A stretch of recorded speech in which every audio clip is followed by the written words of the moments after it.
You start with a regular positive image. Frequently it's a color image, and you want to turn it into in this case, black and white. So the first thing you do is you take the color out of it. I've already done that. Then you reverse it, you flip it, so that when you turn it back and you print it, it has the same orientation that you started with in the original image. And then you turn it into a negative or invert it, and now you're ready to produce the image in a printer. This is a photo printer, and it turns out this is a really tiny version of that image that I printed. You can see it on there.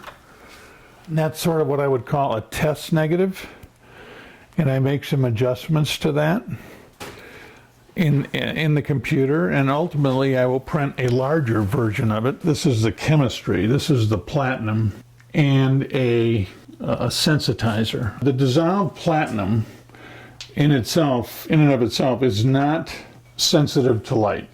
So in this particular process, you blend it with ferric oxalate, and the two of them in equal parts produce a light sensitive solution.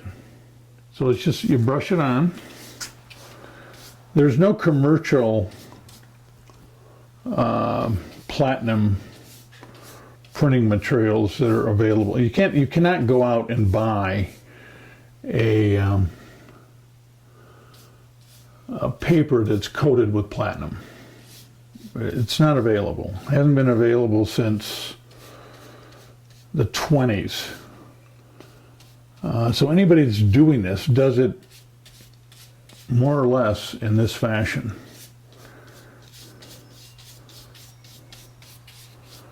And then typically what you do is you give it a little bit of time to soak in. This is going to be a bit on the light side, but it'll work. Then I'm going to dry it under a hair dryer.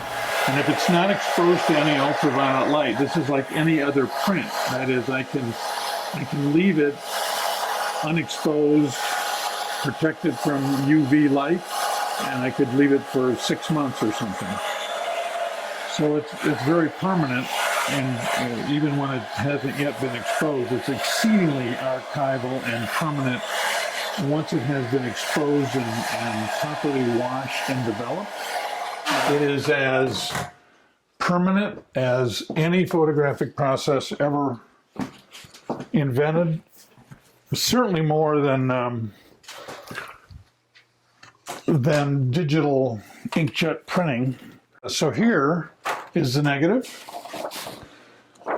and we're just going to put these together and produce a portion of this negative. This is a contact printing frame, so we tuck that up there, and in 10 minutes it'll be reasonably well exposed, and we can develop it.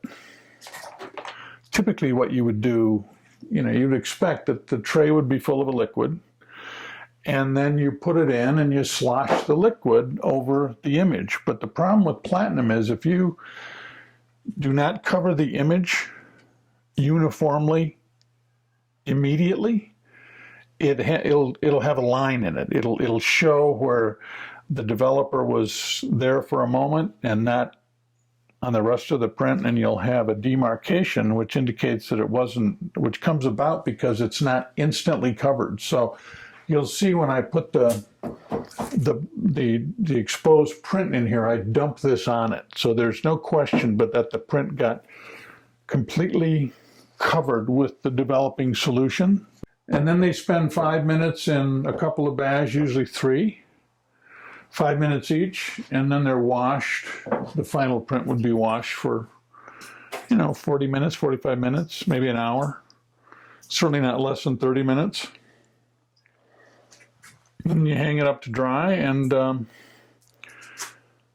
it's good for about 100 years or longer. As I said, I don't think there's anything that's more archivally permanent than platinum and palladium.